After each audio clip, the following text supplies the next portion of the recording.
bizarrement, j'avais pas vraiment d'attente initiale. Au départ, on peut se poser la question pourquoi je vais rencontrer Pascal Lefebvre. Et en réalité, mon métier, c'est d'accompagner des chefs d'entreprise. Et je me suis rendu compte que pour être un bon entrepreneur, il faut d'abord savoir prendre soin de soi. Et je me suis dit, comment arriver à passer le message à mes chefs d'entreprise ? Eh bien, je me suis dit, il faut que moi-même je le teste. Et moi-même, est-ce que je ne pourrais pas me faire coacher pour essayer de mieux me connaître, pour être mieux moi-même et pouvoir le communiquer aux autres ? J'ai eu l'opportunité de rencontrer Pascal Lefebvre que je ne connaissais ni d'Ève ni d'Adam.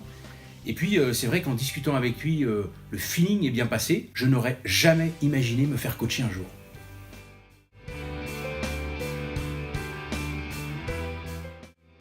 Extraordinaire.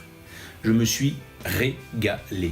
J'ai appris tellement de choses sur moi, sur ma personnalité, pas vraiment à l'image d'un bilan de compétences par rapport à ce que je sais faire. J'ai mes activités, par contre sur ma personne. Eh bien là, j'ai eu des vraies révélations sur toutes mes valeurs, sur tout ce que je suis en tant que personne. Et le fait de bien se connaître soi-même, ça aide énormément dans la relation aux autres. Et même par rapport à moi, par rapport à mon avenir, par rapport à ce que je fais, ça a été super utile. Et j'ai retenu cette phrase de Pascal qui m'a accompagné pendant tout un temps. Ne croyez pas ce que je vous dis, expérimentez. Et je passe mon temps à le dire à mes chefs d'entreprise. Ne croyez pas ce que je vous dis, expérimentez. Par rapport au coaching, je n'avais pas imaginé tout ce que ça m'a apporté. Mais je dois vous avouer qu'après, une fois que ça a été fait, ah ben là je dis yes.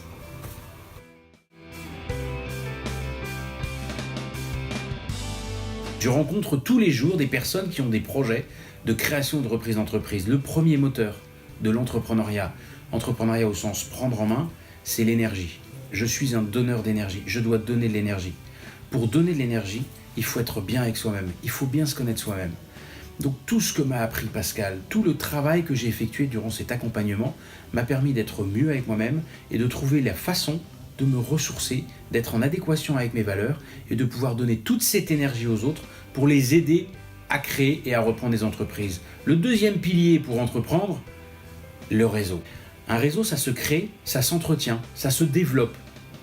Et là, tout ce que j'ai appris sur moi, qui va même au-delà de moi, mais je dirais même dans la relation interpersonnelle, dans la communication aux autres, dans faire adhérer à un projet, emmener les autres. Tout ça, c'est mon quotidien. C'est l'essence même d'un réseau. Eh bien, tout ça, je l'ai appris, ou en tout cas, je l'ai recentré. J'ai mis mes priorités grâce à tout l'accompagnement que j'ai eu de Pascal et qui, aujourd'hui, me permet de m'appuyer sur ces deux grands principes très importants dans mon métier d'aujourd'hui. 1. Donner de l'énergie aux gens. 2. Être capable de créer des liens, d'entretenir des réseaux. Voilà. Rien que pour ça, merci Pascal.